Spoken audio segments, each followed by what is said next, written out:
नमस्कार, मैं हूं रंजीत झा। इस बार के लोकसभा चुनाव में जनता ने यह साफ कर दिया कि कोई भी दल अगर घमंड में आए, संवैधानिक संस्थाओं का दुरुपयोग करने लगे, जनादेश की डकैती करने लगे या फिर जनादेश से खिलवाड़ करने लगे तो उसे पनिश जरूर किया जाएगा, सजा जरूर मिलेगी। इस बार के लोकसभा चुनाव के परिणाम भारतीय जनता पार्टी को घुटनों पर ला देने जैसा है। सरकार बनाकर भी वो इस बार इस चिंतन में रहेंगे, इस ध्यान में रहेंगे कि उन्होंने कितनी गलतियां की हैं और खासकर जहां जहां उन्होंने अपनी मनमानी की है, जहां जहां उनके सांसदों ने अनाप शनाप हरकतों से दूसरे सांसदों की सांसदी छीनने की कोशिश की है या फिर जलते हुए मणिपुर को यूं ही उस हालात पर छोड़ दिया था, उन सब की सजा जनता ने दी है। बीजेपी को भारी नुकसान हुआ है। इस वक्त जो आंकड़ा है, कहा जा रहा है कि एनडीए और इंडिया गठबंधन के बीच मात्र 45 से 50 सीटों का ही फासला रह गया है। ऐसे में जो गठबंधन के पार्टनर हैं उनकी भूमिका काफी महत्वपूर्ण हो जाती है। लेकिन इस दौरान गौर कीजिएगा, महुआ मोइत्रा की सांसदी छीनने वाले, राहुल गांधी के पीछे पड़कर उनकी सांसदी छिनवाने की पूरी कोशिश करने वाले निशिकांत दुबे झारखंड में एकदम से पिछड़ते पिछड़ते किसी तरह फिर जाकर चुनाव जीते हैं। लेकिन जिनकी सांसदी इन्होंने छिनवाई थी वो सब जनता की ताकत से बहुत ही ज्यादा ऊर्जा के साथ फिर से पार्लियामेंट पहुंच गए। राहुल गांधी अपने दोनों सीटों पर 3.5 लाख वोटों के मार्जिन से जीते। महुआ मोइत्रा कृष्णानगर सीट पर राजमाता परिवार के सदस्य को हराकर फिर से पार्लियामेंट पहुंची, जबकि उनके ऊपर अनर्गल आरोप लगाकर निशिकांत दुबे ने ताकत झोंक दी कि महुआ मोइत्रा की सांसदी छीन लेते हैं, जबकि खुद की फेक डिग्री को लेकर वो हमेशा बचते रहे।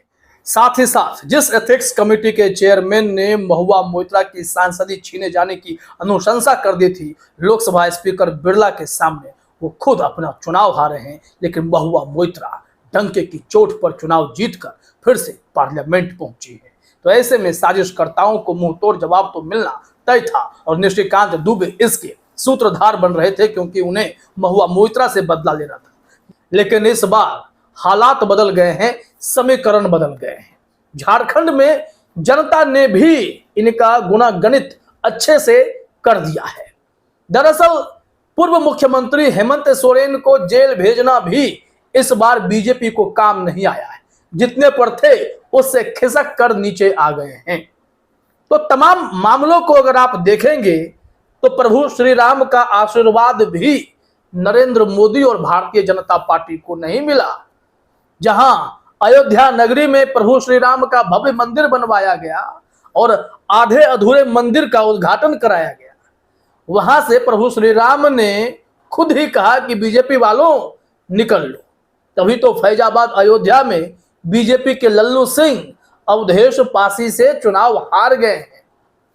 अब इससे सोच सकते हैं आप कि यह कितनी बड़ी हार है। और उससे भी बड़ी बात, जो तमिलनाडु में ध्यान लगाकर चुनाव के दिन भी नरेंद्र मोदी जी यहां काशी में मतदान को प्रभावित करने की कोशिश कर रहे थे, वो यहां पर 10 लाख वोटों से जीतने का दावा कर रहे थे। वो यहां महज 1.5 लाख वोट से जीते। हर बार उनके जो हार जीत का फासला होता था अजय राय के मुकाबले कम से कम 5 लाख वोटों का मार्जिन हो जाता था। लेकिन इस बार वो ऐसी हार हारेंगे वो सपनों में भी नहीं सोचे होंगे। तो प्रभु श्री राम ने तो उत्तर प्रदेश में भी आशीर्वाद नहीं दिया। मणिपुर का मैंने बताया कि मणिपुर में 2 लोकसभा सीटें, दोनों पर कांग्रेस की जीत हुई है और फिर बीजेपी का वहां खाता ही नहीं खुल सका। जो 2 सीटें थी वो गवा बैठे, क्योंकि मणिपुर को लेकर विपक्ष ने इन्हें बार बार चेताया था कि सरकार आपकी है वहां, और मणिपुर महीनों से जल रहा है। प्रधानमंत्री मोदी को कोई फर्क नहीं पड़ा। अंतिम में अविश्वास प्रस्ताव के जरिए मणिपुर पर बोलने के लिए बुलाया गया तो 5 मिनट बोले। वहां महिलाओं का बलात्कार होता रहा। ऐसे जो वीडियो सामने आ रहे थे जिसे देखने लायक भी क्षमता किसी के पास नहीं होगी, वैसे वीडियो सामने आ रहे थे।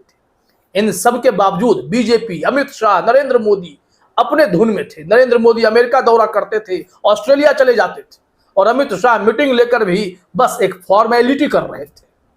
उसका असर साफ तौर पर दिखने लगा। वहीं झारखंड में क्या हुआ? झारखंड में जरा अपने स्क्रीन पर आंकड़े भी देख लीजिए। 14 लोकसभा सीटें हैं वहां। एनडीए को 9 सीटें मिल रही हैं जो घटकर 8 पर भी आ सकती हैं। करीब करीब 3 से 4 सीटों का नुकसान उनको होगा। वहीं इंडिया गठबंधन जो है वो 3 से 4 सीटों के फायदे में है। उनका आंकड़ा 6-7 तक जाने की बात कही जा रही है। 6 तो मान लीजिए कि इस तरीके से पूरे गणित अगर बिठेंगे तो धीरे धीरे झारखंड की तस्वीरें साफ होंगी। हेमंत सोरेन को धोखा देने वाली उनकी जो भाभी है सीता सोरेन, वो भी मुश्किल में पड़ गई। लेकिन कल्पना सोरेन का सियासी करियर चमक उठा। भले ही हेमंत सोरेन चुनाव प्रचार नहीं कर पाए, लेकिन आदिवासी वोटरों के मन में यह बातें घर कर गई कि आज हेमंत सोरेन की बारी है तो कल ना जाने किसकी बारी आ जाएगी। लिहाजा कल्पना सोरेन लाखों वोट से गांडेय सीट पर विधानसभा उपचुनाव में चुनाव जीती हैं और यह कल्पना सोरेन के लिए बहुत बड़ी उपलब्धि है। तो यह भी एक बहुत अच्छी खबर हुई कि किस तरीके से झारखंड में जनता ने यह कह दिया है कि आगे विधानसभा चुनाव है, वहां भी हम बीजेपी को झटका दे सकते हैं। और ऐसी नौबत आ सकती है कि झारखंड विधानसभा चुनाव में बीजेपी के लिए मुसीबतें वहां खड़ी हों, क्योंकि जिस तरीके से संवैधानिक संस्थाओं का दुरुपयोग झारखंड में किया गया, एक सिटिंग चीफ मिनिस्टर को जबरदस्ती इस्तीफा दिलवाकर जेल में डाला गया और वो अभी भी जेल में बंद है। तो सोचिए, जेल में बंद रहते हुए जब उनका प्रभाव ऐसा था, अगर वो जेल से बाहर रहते तो यह तस्वीर और भी दूसरी बातें कहती। इसमें आंकड़ों का ग्राफ कुछ और ऊपर जाता कि उत्तर प्रदेश में तो पूरा खेल ही हो गया है। जो नरेंद्र मोदी यूपी के दम पर केंद्र पर राज करते थे, बहुमत का आंकड़ा पार करते थे, उस यूपी में अयोध्या में प्रभु श्री राम ने इन्हें आशीर्वाद नहीं दिया। ये बड़े नुकसान की तरफ बढ़ते चले गए। अब महुआ मोइत्रा की जीत को लेकर भी लोग कमेंट कर रहे हैं, बता रहे हैं। देखिए, रोहिणी सिंह ने ट्वीट किया उनका एक वीडियो शेयर करते हुए, और इस वीडियो में महुआ मोइत्रा चलते हुए जीत के बाद आ रही हैं। उन्होंने विक्ट्री साइन भी दिए हैं और यहाँ रोहिणी ने लिखा भी है, महुआ विन, Vinod Sonkar who removed her from parliament in the most partisan manner has been removed from parliament himself by the people. Congratulations Mahua Moitra, what a battle you fought and how. Vinod Sonkar जो एथिक्स कमेटी के chairman है, वो खुद यहाँ चुनाव हार गए हैं और महुआ मोइत्रा जीत कर आई है। तो यह बहुत बड़ी खबर है कि महुआ मोइत्रा ने उन तमाम साजिशकर्ताओं को मुंह तोड़ जवाब दिया है कि सबसे बड़ी अदालत जनता की अदालत है और जनता की अदालत में हम चुनाव जीत रहे हैं, जनादेश हमें मिल रहा है, तो हमारा कद्र होना चाहिए। और पार्लियामेंट में एक बार फिर से जब महुआ मोइत्रा दिखेंगी, उनकी आवाज गूंजेगी, वो फिर अडानी पर घेरेंगी। अडानी की भी हालत खराब हुई है। जैसे ही आज प्रधानमंत्री नरेंद्र मोदी के नेतृत्व वाली भारतीय जनता पार्टी की इतनी दुर्गति हुई, उसके बाद अडानी को भी करीब 3.5 लाख करोड़ का फटका पड़ा है। शेयर मार्केट इतना धड़ाम हुआ है कि कैसे गौतम अडानी और मोदी आपस में कनेक्टेड है।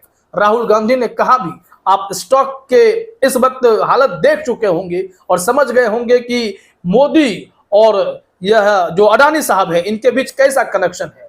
मोदी का डाउनफॉल, अडानी का डाउनफॉल, दरअसल यह एक करप्शन है और एग्जिट पोल के जरिए इसी करप्शन को और आगे बढ़ाने की कोशिश हुई, जिसमें शेयर मार्केट को खूब उछाला गया था। लेकिन सच्चाई सामने आते ही शेयर मार्केट धड़ाम हो गया है।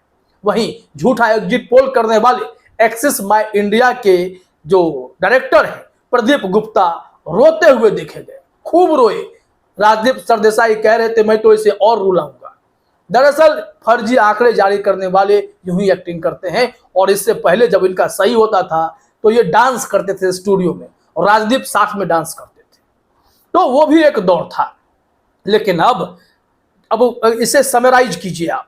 महुआ मोइत्रा, कल्पना सोरेन, हेमंत सोरेन, निशिकांत दुबे, नरेंद्र मोदी, अयोध्या, फैजाबाद, अब यह जो पूरा सिस्टम है, गौतम अडानी, राहुल गांधी, इन सबको जोड़कर देखें तो जो बीजेपी के साइड का पलड़ा है वो एकदम से डाउन हुआ है। और डाउन इसलिए हुआ है क्योंकि इनके अनैतिक कामों ने इन्हें बड़ा नुकसान किया है और जनता के मन में यह बातें घर कर गई हैं कि आज अगर बड़े बड़े चीफ मिनिस्टर को सलाखों के पीछे भेजा जाता है, वो भी राजनीतिक हित साधने के लिए, तो फिर कल को प्रशासन अपनी शक्तियों का दुरुपयोग कर किसी को भी कभी भी सलाखों के पीछे बेमतलब का भेज देगा।